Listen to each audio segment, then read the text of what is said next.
Hi, welcome to The Last War Machine, a VR first-person adventure experience with some light puzzle elements.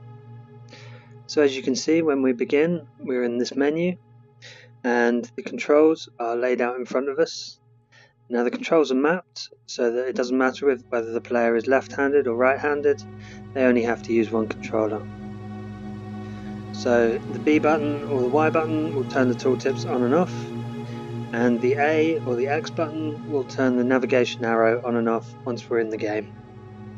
Then we have the grip button to pick up objects, and the sticks. If you push the stick to one side, you will walk. If you click and hold it, you will teleport.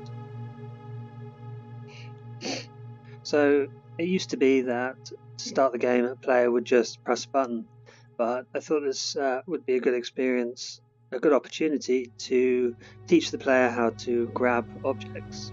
So now, to begin the game, the player has to grab the orb out of the air and then place it in the receptacle. At which point a short paragraph of text will play, and this is a bit of backstory about the world of the game, who you are and how you got here. While it's playing, the player is still free to play with the orb, passing it from hand to hand and placing it back in the receptacle where it will track into the center. So as we fade to black, we hear the sound of the tunnel collapsing around us, and here we find ourselves in the tunnel, dust falling from the ceiling, and as we can see, it's caved in. So here's our navigation arrow that I was talking about. We can turn it on and off with the A or X button, and it always points to the next place where we have to be. So as we move forward, we have this line of text coming up. This is because in testing I found that players weren't quite clear about the actual goal of the experience. And we can see on the door here there's a mural depicting the last battle between the tripod creatures that we'll see in a minute and the people. So this arrow is telling us to pull this lever. I'll turn the arrow off.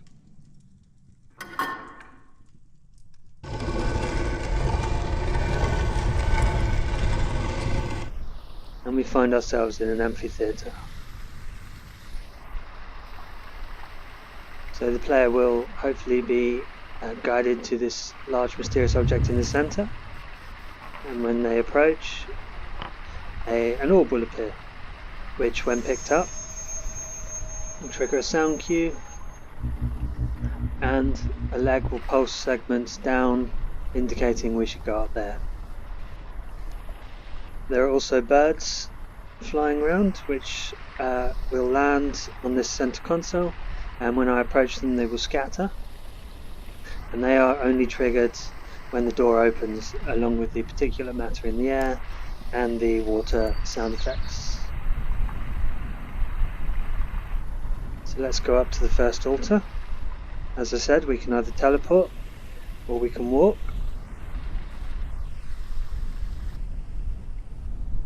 As you can see, I'm holding the orb.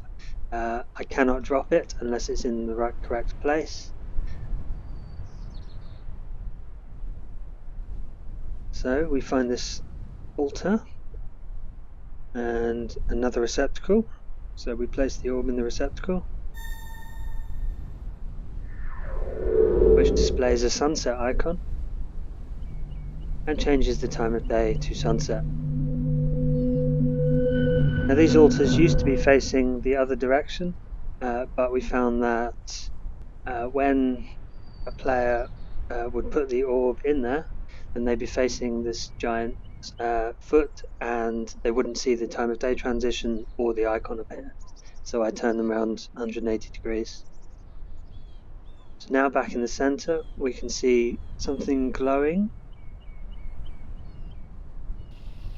So let's go and investigate that.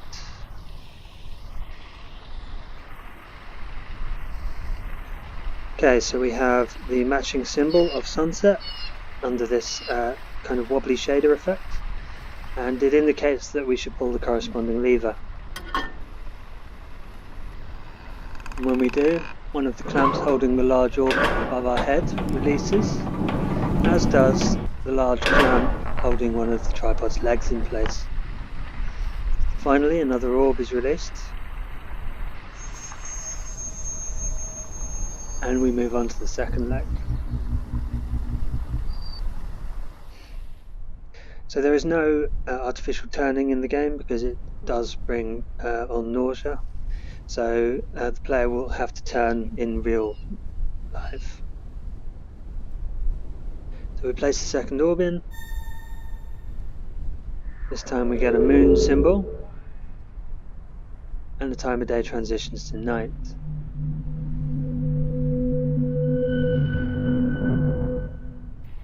So the birds are off now because birds don't come out at night.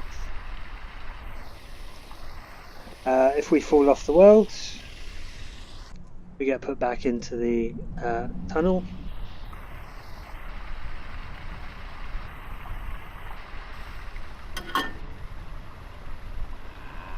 So the design of these clamps was influenced by Theo Janssen's Strong Beast.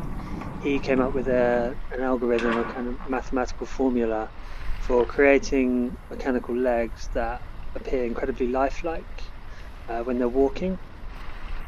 And originally I wanted to use that for the legs of the tripod, but that proved too complicated, so I repurposed them for the clamps holding the large orb in place.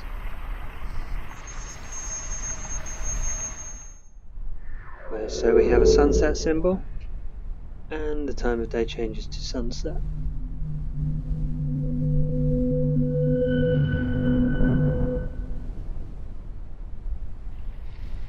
So I've implemented teleport zones so that the player can't teleport places they're not supposed to, such as in the rivers. And if they do fall in the river, they end up back in the tunnel.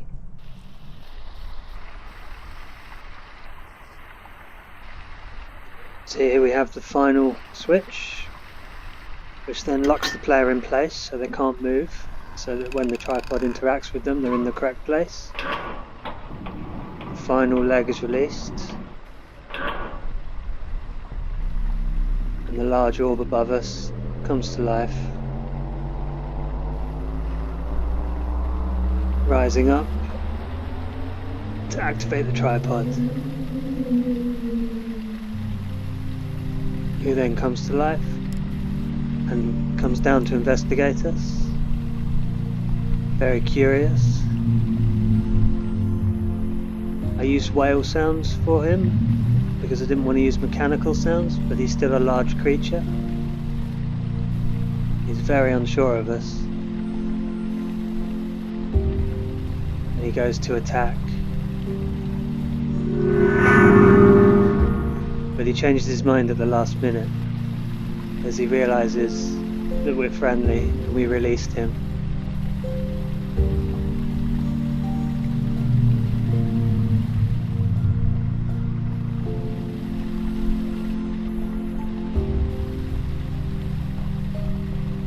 He then rises up before heading out to sea.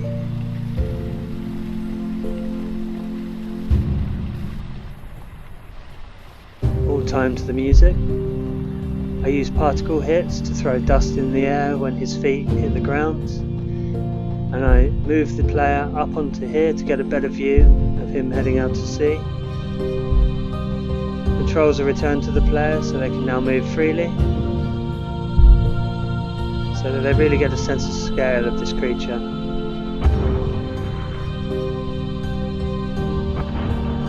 There are splash sounds for when he sits in, when his feet go in the water, and thuds when his feet hit land.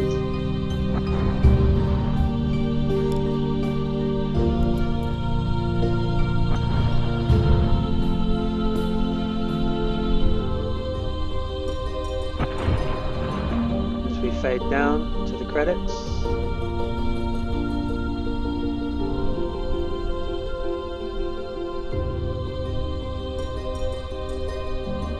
So I did all the design and programming, apart from the mural on the door and the time of day icons, which were done by my partner Bronwyn Page.